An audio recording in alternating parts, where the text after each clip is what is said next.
Good afternoon, traders. This is Christian Farmer, Tribeca Trade Group, and this is your end of day market recap for Thursday, October 26th. How's this strong seasonality treating everybody? Whew, not so good so far, but yes, seasonality is supposed to get better in November, but it was also supposed to be pretty darn good here in the second half of October. Regardless, let's get to the video for the day. Risk disclaimer in front of you. Everything that we're going through is for information purposes only. Please read the full risk disclaimer right there. So, as always, I will cover the themes of the day and the price action and some observations and some takeaways from what we're seeing in this market. I mean, if you look to the right of your screen and my spreadsheet, one of the things that I've got in here is how the averages are doing at this point in the month, and we are closing in, towards the end of the month. And wow, I mean, I'll tell you, and I try to be, as transparent as possible with everything that I'm doing. And one of which was I wasn't expecting a move down like this, and it's just one of those things that I'm not a big prediction person. I know there's other people just love to make predictions, right, on either the market going down or the market going up, whatever. And I get it. People want to be right, and they want to have the proof that they're going to be right. But I really just try to pay attention to what the market is telling me, what breadth is telling me, what the price action is telling me. Of course, I do look at sentiment and some things like that, and what bonds and the dollar are doing, and what breadth is telling me, and try to put all those things together. But ultimately, it's really the price action that has always been the most important thing. And you're looking at some of these things today for the month. S&P down 3.5%, the Q's down over 4% at this point, kind of catching up because they were outperforming at one point. And the mid caps and small caps, they look horrible as well. Look at the ARK Innovation ETF is down over 12%. The IBD 50, that's been a tough. I can kind of relate a little bit to that. Down 6.5%. They're very much like a trend type portfolio, and they just have, look at their performance year to date is down 4%. And again, I'm not faulting them for that. It's just the way that their strategy is. This has not been a year for a lot of trends, specifically names that look like they're going to break out, and start to show some relative strength. One week they look great, the next week they look horrible, and it's been a very inconsistent market. Other than, we did have some trends, I think, in the first half of the year, but the second half of the year has been a different story, and it's been much more of a reversion to the mean type trade. I'm going to talk specifically about that. That's why I kind of bring that up in the video. But today, there was a lot of rotations that were taking place today, and it's kind of funny. You've heard so much this year about the Magnificent Seven. One of these days, I'll be able to say magnificent correctly or on the first attempt. But about, it's only 7 stocks and so forth. Well, now we've kind of seen a bit of unwinding of those names following some of these following some of these earnings reports. And so while that's been kind of masking some of the the overall index moves, making the index look stronger than it is, because depending on what index you're looking at, it's just kind of performing as it should be. Like, for instance, SPY, it's market cap weighted, so the bigger names are going to be responsible for more of the gains. That's just how a market cap index works. And the same thing with the Qs, right? So they're functioning as they should be, right? With the larger names pulling the weight. But on a day like this, that was not the case, and the equally weighted S&P outperformed today because there was a lot of rotation on the tape today. So you could look and you could see, there was, despite the indices. So, for example, Qs were down 1.9% and down 1.5% from the open. So, another big down day for the Qs, again, down 1.9%. But look at the small caps, they actually outperformed. So, what I said earlier in the day was it's kind of, just an oversold bounce. The IWM, and we can look at this first, but you know, you are going to see bounces and downtrends and that reversion to the mean where things kind of get oversold and bounce a little bit. You know, even though you look at this candle for the day and we didn't do anything, I want just very, very whippy price action. Right here's I mean, this is kind of crazy, right? But it is what it is. And you know, it's another thing that I wanted to talk about in this video is now that we're kind of trending lower, and we'll definitely be monitoring and paying attention for things to change.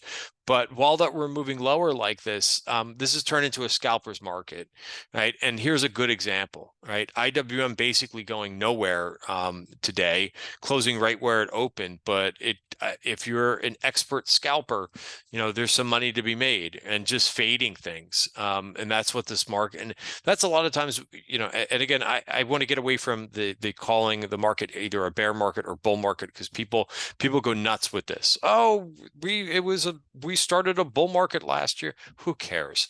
What you really want to know is like how the market is acting. And right now it's acting very much like a bear market, right? Rallies get faded, breakouts get faded, right? To me, and poor market breadth. For the most part, you know, we're having maybe one day, you know, 1.5 days of a week that are showing some decent breadth, but for the most part, the breadth has just been, it's been horrible over the last couple months. And that's evidenced by, you know, I run a screen at the end of the day called, you know, which is a breakout screen, which is the out of the box screen, looking for, you know, names breaking out on multiple timeframes, and there's very few.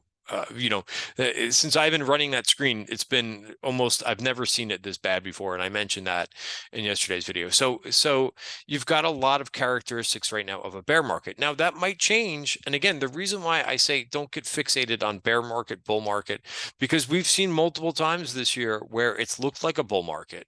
We've seen multiple times this year where it looks like a bear market. So it doesn't really matter. But you know, we're back below like the 200-day. I'm going to use SPY here in this video, you know, looking at the overall market. So yes, we did take out a downside virgin point of control. That may be a place where buyers step in, right? The virgin point of controls are where a lot of volume previously occurred, where we're returning to. So this could be some where there's some demand, right? When there's one overhead, it's overhead supply. So here you've got a chance for demand to come in, but it's always going to be a battle with those buyers and sellers, right? If the sellers overwhelm those buyers, and then we're going to continue to go lower here. But usually it's a sticking point. And, you know, like this was, you know, and there's various different ones that, you know, I can show you. Like here was a great one. Took this out and that was a reversal, right? That was all the way back in March, but this was a really nice point where we took this out. We had a nice bar following that, and up and away we went, right? We took out this one and we reverted back a little bit, right? So we'll see. Tomorrow tomorrow is a big day. Tomorrow we have, with economics, we've got the PCE deflator, which is what the Fed says is their preferred stat or gauge of inflation, right? Again, I always look at the month over month. They're looking for a 0.3%. You know, I don't have a crystal ball here, nor do I know. If you're not confused by these economics that are coming out, then I don't know what to say, because the economics today, now granted, this is all in the past, right? Don't get fixated. You know, for example, if you took economics, a macroeconomics class in college, they probably taught you leading indicators, lagging indicators. What is GDP? Well, it's a lagging indicator. What's one of the leading indicators? Stock prices, right? So stock prices are often way ahead of what's going on here. So the fact that you're seeing a breakdown, right, is telling you that there's some weakness right now in the economy. Now, but it takes a while for the data points to kind of catch up because they're so old. Now, not every economic report is old as GDP. You know, the initial jobless claims, which actually ticked up a little bit, right? That's more fresh information that you have out there.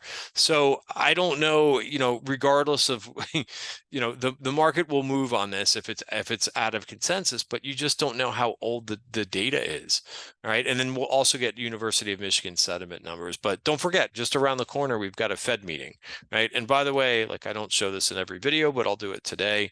You know, is there any chance that they raise interest rates next week on the 1st? No. In terms of what Fed fund futures are pricing in, Fed fund futures have been pretty accurate with determining whether or not there's going to be a rate hike. They have not been so good with determining rate cuts, right? Every time they do this, the Fed, Powell comes on and says, hey, we're not cutting rates anytime soon. And again, it's the whole thing about this is just what monetary policy is doing. Fiscally, they're on the other end of the spectrum, right? So again, the focus is because we're, when you're a trader, you look at more what the Fed is doing, but the fiscal policy, Janet Yellen was out talking today, fiscal policy continues to increase deficits, right? And so they're not restricting anything. They're full on, stimulus, right? And every step of the way, they're providing more and more stimulus. So again, I don't want to be political, but that's why some of these interest rate hikes are not really working, because the Fed is doing the exact opposite of what is going on right now, right? All kinds of build back better, and they did an inflation reduction plan, which actually was increasing spending. You can look up a video by Milton Friedman, but that causes inflation. So that's why I can't tell you what's going to happen tomorrow, because not only is that going on, but the timing is. So we'll just have to see what we get tomorrow. But regardless, it will be pivotal, right? So I hope that in these videos, because I've been doing this for a long time. I was an institutional trader for a long time.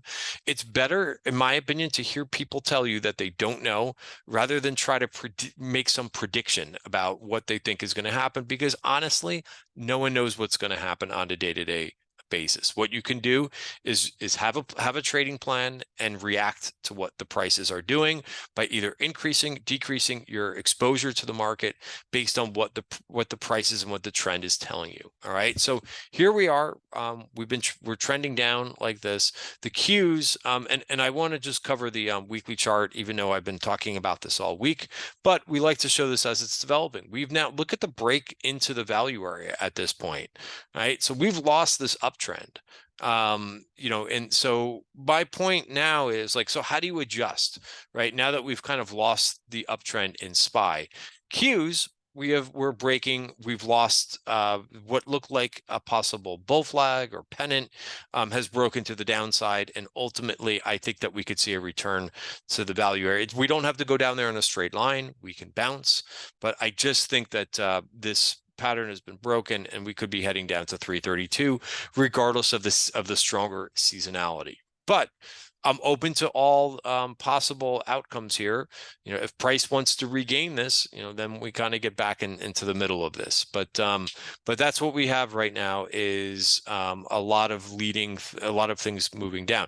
I want to talk a little bit about, I mentioned reversion to the mean in a few minutes ago. So yeah, I mean, look at biotech.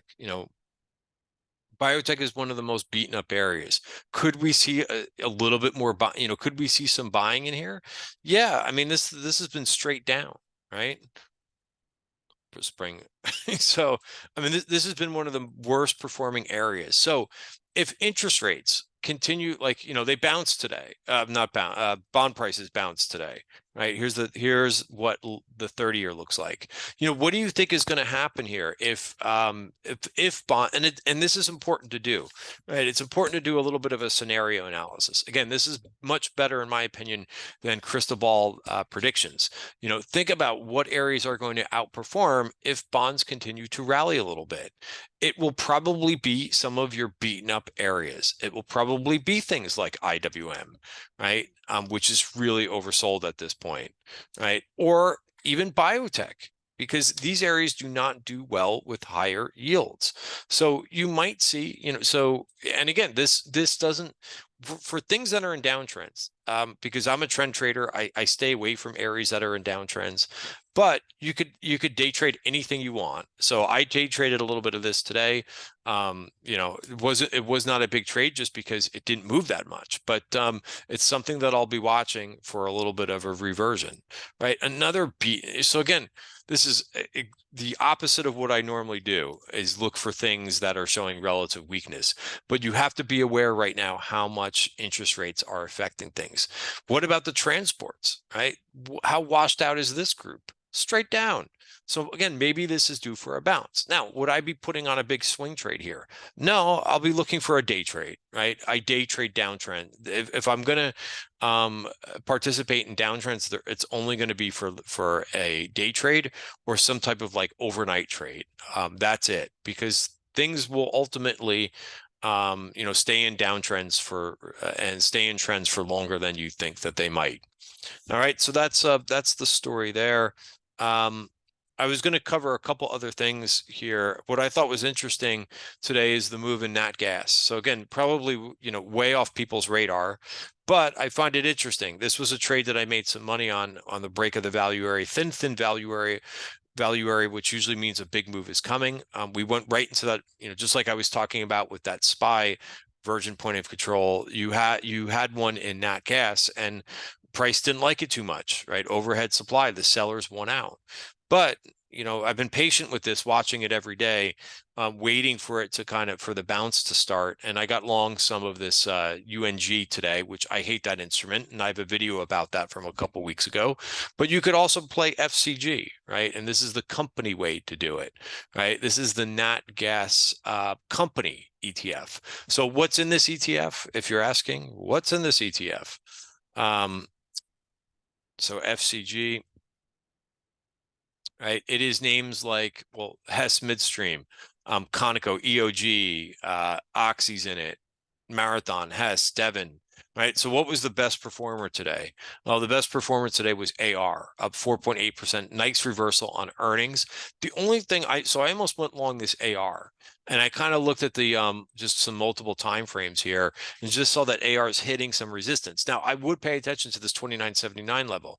This might set up for a nice trade, but I got to see it get into the value area first. There's been too many times where I've been thinking, oh, geez, yeah, I'm going to start a trade here because it probably will get into the value area. Well, you could see here, we stopped right on a dime and went the other way. So I think that when you look at the whole ETF, and here's what this looks like. It has some room up to 27.74, which is top of value. And also, when you look at how it's shaping up here, right? And this is what this market has turned into, more scalping. So I do have a swing trade on here, but I won't be in this for long. I'll be looking for just from a move from support to basically resistance, right? And again, like I said, I'm also playing this a little bit with the underlying commodity itself. All right, so we talked about some of the beaten up areas. The banks were the biggest. So again, case in point, we got a little, reversion to the mean going on. This is also one of the worst areas of the market, right? What was the catalyst for this move today? I don't have one, other than, maybe the move in interest rates helps a little bit, and probably a couple earnings reports out from here. I don't really trade the banks too much because they're just too difficult, but so I don't really go much further into it. A couple other charts that I think are of interest at this point. Tesla. I don't know if Tesla's going to be dead money for the next quarter because it did not have a good earnings report. That's what often happens with names that don't have good earnings reports. But I have a level to watch here. See what happens at 205, right? That's just checking back to the bottom of this year's value area, and let's see if it holds. If it doesn't, then you know that you've got a lot of weakness coming in, and in fact, you're breaking the trend in Tesla. A couple names that I was also watching that, Cadence reported earlier in the week. They didn't go up on a good report, like many names, like is happening to many names. So I actually like Synopsys better, even though, I would watch this 232 level. Synopsys has been one of my favorite names in the semis, and doesn't get looked at too much. And I get it. It's a higher price stock. It's harder to trade, but watch this 452.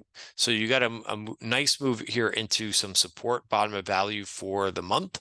And let's see if it holds. If it doesn't, then where to, rather than crystal ball, predictions, you have a level to trade against. And as long as you're disciplined, right, you can get out of it, hopefully not too far down, but, right now is another important concept. The way that things are opening, gapping down, right, and then keep going down, right? You can't, in my opinion, you got to control the things that you can control: your position size and how many positions that you have on right now. And in my opinion, this is not a time to be putting on a lot of positions or any big size, right? And also, what the VIX is telling you right now, right, with staying around this 2021 level, is that stocks are moving much faster than they normally are.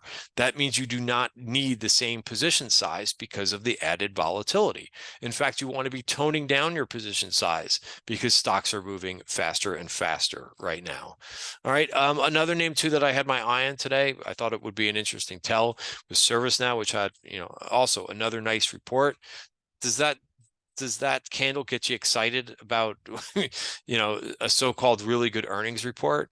No, it didn't even finish inside the value area. It only, so nice, finished up 4%, but from all the way where the stock closed here. So again, this tells me, as much as I would like to think that we're out of the woods, there's just too much technical damage right now, and there's too much overhead supply. It'll be interesting to see if Amazon holds on to the gains, right? Really beaten up at this point, right? And now you're dealing with a lot of overhead supply, right? And look at that. Did it really just give back all the gains? Yeah, not surprising. It gave back all the gains, right? So we are not out of, I keep seeing people make predictions like that. Sorry if I haven't said that word enough. Like, oh my God, like this is it. The bottom is in. Stocks are not acting well at all. Right. So you could wish, and you for all you want, that things are going to get better. Not going to get better until they're actually better. And for a name that pops 4% and then gives it all back, come on. This is not that hard, guys. This is not good price action, right? So be patient, right? Everybody seems to want to be the first one in to call it, right? That's very amateurish, right? So give it some time to breathe a little bit. Look at what happened to Meta. Same thing after hours, right? Pops, gives it all back, doesn't do anything today. Look at Microsoft, right? Microsoft had good earnings. It's already filled the earnings gap to the downside. So again, this is telling me that, stock prices are forward looking, and this is telling me that things are not looking great. And again, I will adjust once we start to see some better price action and just better overall reaction. But reversion to the mean stuff, where the worst areas of the market bounce, is not a good recipe for things that we want to see. All right, guys. Again, the main thing here, I hate to talk so negative on these videos because I don't want to be doing that, but I just hope that I'm inserting some realistic expectations rather than what you're seeing on Twitter too much of. The other thing is too, right? Restoring having your buying power and staying nimble will keep you fresh, so that when the price action, whenever it does get better, you'll be ready to go. All right, guys, have a great night. See you tomorrow.